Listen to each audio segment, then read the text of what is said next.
Kayola, berbicara tentang kompetensi diri juga, kita bakal berbicara gimana caranya Kak Yola ini, kita mau tahu nih Kak, apa aja sih Kak yang Kak Yola kelola ataupun Kakak lakukan. Kita pengen tahu status presiden itu ngapain aja sih Kak kegiatannya gitu. Terus Kak Yola bantu dia apa aja ya Kak? Kita boleh tahu gak Kak? Oke, jadi ini lebih kegiatan di kerjaan berarti ya? Oke. Ya. Jadi teman-teman sekarang Yola itu di program manager community development-nya Kitong Bisa. Jadi memang terfokus pada pengembangan Kitong Bisanya sendiri, baik dari segi brandingnya, habis itu juga dari segi fokusnya sendiri. Dan Kitong Bisa Foundation itu sekarang bukan sekarang ya, maksudnya dari dulu itu justru awalnya dari Kitong Bisa Learning Center yang ada di Yapen, Kepulauan Yapen gitu, di Papua. Jadi Kitong Bisa Learning Center itu adalah kayak wadah pembelajaran untuk adik-adik kita yang di Papua, baik mereka yang sekolah di sekolah formal atau tidak sekolah atau tidak menyelesaikan sekolahnya. Kayak gitu. Jadi kan memang ada yang memang tidak sekolah dari SD seperti itu, atau memang yang sudah kelas 3 ternyata putus sekolah gitu, atau ada juga yang memang mereka masih sekolah gitu. Jadi KBLC ini sebutannya dijadikan sebagai pengembangan minat dan bakatnya mereka, kayak gitu. Nah, sekarang Kitong Bisa Learning Center ini juga sudah ada di 7 titik, ada di Jayapura, ada di Kepulauan Yapen, ada di Merauke, ada di Arborek Beo, ada juga di Sorong, di Fakfak, dan yang sebentar lagi kita mau buka ada di Ambon, kayak gitu. Jadi sudah mulai perluasan ke luar Papua dan Papua Barat, seperti itu. Nah, jadi di sana kita memberikan wadah gitu ya, bukan hanya untuk pembelajaran, tapi juga untuk pengembangan minat dan bakatnya mereka. Dan sekarang Kitong Bisa juga sudah punya kurikulum, namanya kurikulum respect gitu ya. Itu ada kepanjangannya tuh. Jadi respect itu responsibility, empati, powerful, S-nya sosial, P-nya powerful, E-nya entrepreneurship, C-nya respect, iya, C-nya itu apa ya? Kok tiba-tiba lupa? Apa ya? Oke, skip. T-nya tuh kolaborasi. Oke. Ya, kolaborasi and trust. Kolaborasi. Jadi kita lebih bukan hanya memberikan edukasi gitu ya, pendidikan gitu. Ada juga sih pendidikannya di bidang bahasa Inggris, matematika, finansial, literasi kayak gitu. Cuman kita juga mengajarkan terkait dengan attitude-nya mereka, pembentukan karakternya mereka kayak gitu. Dan selain itu juga, Kaola juga ada beberapa megang program gitu ya di bidang entrepreneurship dengan beberapa kementerian kayak gitu. Jadi memang fokusnya untuk pengembangan Indonesia Timur sih, bukan hanya Papua dan Papua Barat, tapi juga Maluku, Nusa Tenggara, Bali kayak gitu. Hebat banget ya Kak, program-programnya semoga lancar Kak. Amin. Semua program-programnya. Nah Kak, itu tadi kita udah bicara tentang kompetensi diri, dari mana Kak Ola dapat, terus sekarang bekerja dan kesibukannya seperti apa gitu teman-teman sekalian. Nah mungkin kalau Kak Ola bisa meminta seseorang pemuda yang diimpikan oleh Kak Ola nih ya Kak. Tadi kan udah, kalau Kak Ola tadi bilang kompetensi diri yang sekarang dibutuhin tuh kan adalah kompetensi di mana kita bisa beradaptasi ya Kak, mudah beradaptasi. Kalau misalkan digambarin oleh seseorang nih Kak Ola bisa membentuk satu pemuda. Kak Ola mau pemuda yang isinya dalamnya bisa apa aja Kak? Misalkan public speaking, misalkan Kak. Terus misalkan dia bisa survive atau misalkan Kak Ola sebagai desainer pemuda. Kak Ola akan buat pemuda itu kayak apa Kak kira-kira yang dibutuhkan dan yang Kak Ola inginkan. Ini kita berhayal aja Kak. Kita berhayal aja ya Kak. Yang Kaola akan buat gitu ya, yang Kaola akan buat untuk si pemuda ini, yang pertama, Oke. Dia harus bisa mempunyai etos kerja, bukan etos kerja ya, semangat lah ya, semangat bekerja keras seperti itu yang pertama. Terus yang kedua, Kaola tidak akan menyeting dia sangat pintar, tapi Kaola menyeting dia untuk cerdas. kayak gitu. Karena kalau cerdas itu lebih fleksibel lah ya, lebih bisa menjadi licin gitulah, jadi bisa kemana-mana kayak gitu. Nah, yang ketiga adalah rendah diri kayak gitu. Jadi itu sih 3 hal itu aja yang menurut Kaola itu basic seseorang untuk sukses gitu. Jadi kerja keras, habis itu cerdas gitu, dan yang terakhir tetap rendah diri. Benar. Jadi kalau Kak Ola jadi desainer pemuda, mau bikin yang kerja keras, cerdas, sama rendah diri. Kalau ada langsung bungkus ya Kak. Cetak lagi biar lebih banyak toh. Oh iya, benar-benar bungkus cetak lagi. Kak Ola, di tengah-tengah obrolan kita yang terlalu serius ini.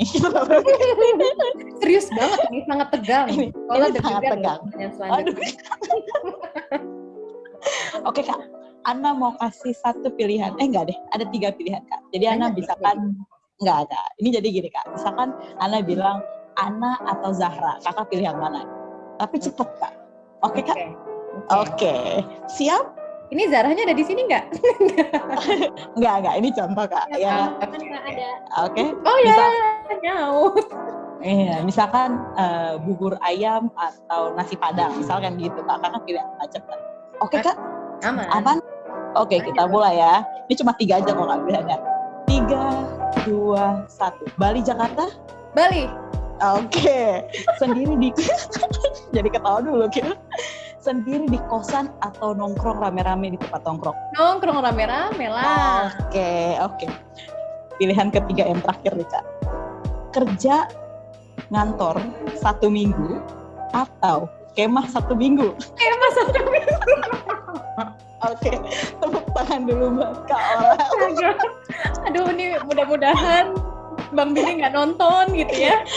Kak Billy, ini cuma pilihan Ana aja kok.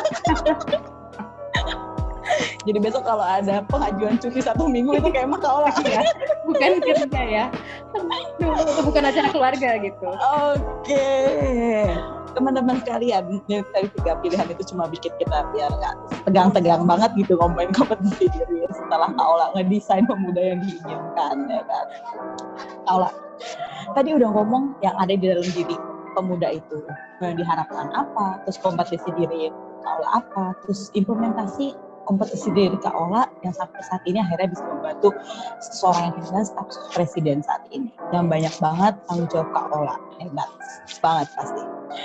So sekarang kita bicara tentang wadah Kak, wadah tentang gimana cara pemuda ini bisa berkembang. Kalau Kak Ola tadi banyak belajar dari pramuka, mungkin teman-teman penonton di sini, aduh Kak, saya nggak bisa nemuin yang pramuka juga, saya kayaknya nggak bisa di pramuka deh Kak. Nah wadahnya gimana ya Kak?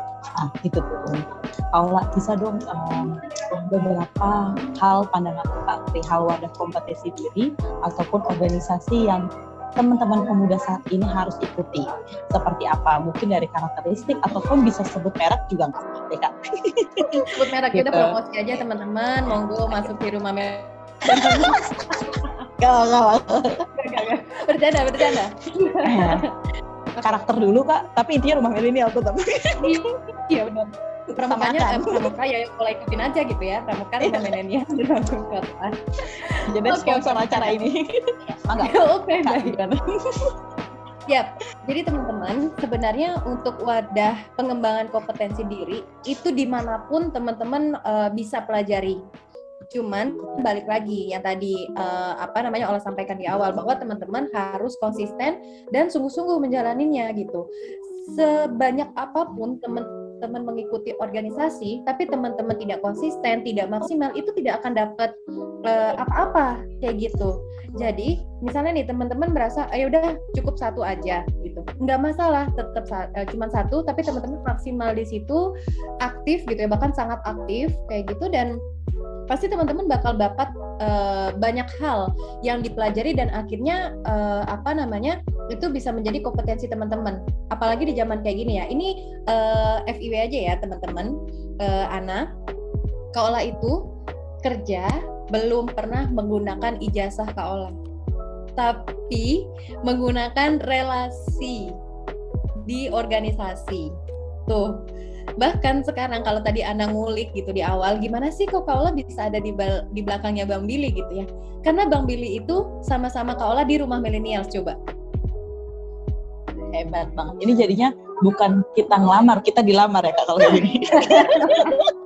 Iya teman-teman, jadi apalagi di zaman sekarang yang benar-benar banyak banget nih startup terbangun. Ternyata dari teman, lo mau nggak bantuin gue di project ini, project itu gitu ya. Jadi sangat udah tidak ada sudah tidak ada lagi pemaksaan gitu, bukan pemaksaan ya. Maksudnya lebih kayak kita ngelamar di mana harus sesuai dengan background pendidikan, itu enggak teman-teman.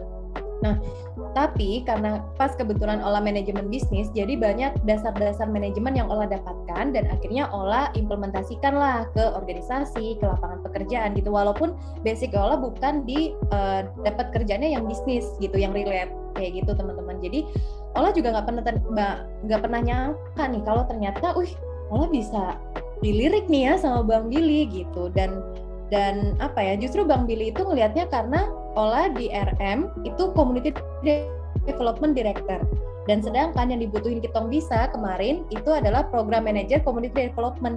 Jadi justru malah jabatan di komunitas yang dilihat, padahal mungkin sebagian orang mikir, ngapain sih capek-capek di komunitas gitu kan ya, volunteer, nambah-nambahin capek gitu kan, kita nggak dapat apa-apa kayak gitu. Tapi teman-teman, di balik itu semua kita nggak ada yang tahu rezeki datangnya dari mana. Jadi itu yang tadi Kola bilang, maksimal walaupun teman-teman cuma ikut satu wadah, mau dimanapun itu teman-teman harus konsisten dan aktif memberikan kontribusi di sana. Mudah-mudahan teman-teman pasti bakal banyak dapat hal-hal baru, dapat relasi, dan juga banyak belajar dari orang-orang yang ada di tim itu. Gitu teman-teman. Hebat banget.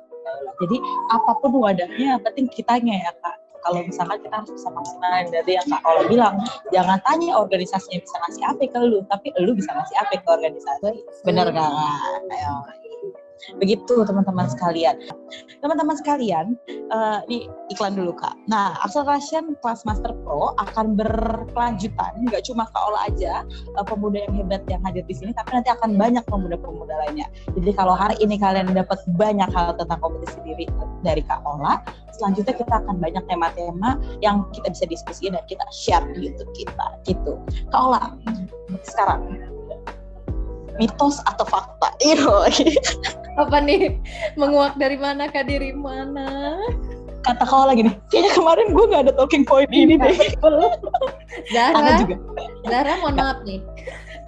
Kata Zahra gini, Zahra juga gak tahu itu ke anak Kak. Mitos atau fakta? Kak Ola suka dibilang Ria Ricis. Iya, itu fakta. Banyak yang bilang. Entah miripnya dari mana ya. Oke. Ini teman-teman yang nonton, ini Kak Ola ya, bukan Ria Ricis nih, mohon maaf. Ria Ricis yang mirip Kak Ola itu mah. Benar. Pokoknya nggak ada yang ikutin. Bukan Kak Ola yang ikutin, Ria Ricis. Kayaknya Kak Ria Ricis nonton ya kan, mampir-mampir gitu kan. Tahu kan banyak kan yang mirip-mirip kayak Raffi Ahmad kemarin gitu kan. Bener Kak, aduh hebat banget. Kak Ola, sebelum kita tutup, tadi sih fakta atau mitos cuma bercanda aja Kak. Oke, aman. Oke Kak, closing statement Kakak perihal kompetisi diri. Silakan Kak. Oke, thank you Ana. Jadi closing statement dari Kak Ola, teman-teman. Di era pandemi seperti ini menjadi era baru nih untuk kita semua di seluruh dunia. Jadi teman-teman harus bisa memastikan bahwa diri teman-teman itu tetap bisa survive di kehidupan yang susah ini gitu ya, kehidupan yang sulit. Kehidupan tuh emang susah teman-teman. Jadi kalau yang gampang mungkin teman-teman masih tidur karena itu di mimpi aja. Oke. Jadi teman-teman harus bisa kerja keras. Yang kedua adalah cepat menyesuaikan diri. Jangan lelah untuk belajar berapapun umur teman-teman, kayak tadi kan di-mention ya ada yang sekolah, ada yang mahasiswa, yang kerja, atau bahkan yang memang sudah baby boomers ke atas gitu ya. Jadi jangan lelah untuk bekerja, membaca, dan terus memaksimalkan diri untuk menjadi yang terbaik. Karena yakinlah teman-teman dilahirkan pasti yang terbaik. Oke, makasih Kak Ola. pasti kalian dilahirkan menjadi yang terbaik. Kalau kalian belum jadi yang terbaik, artinya kalian harus terus berusaha untuk menjadi yang terbaik. Gitu ya, Kak Ola.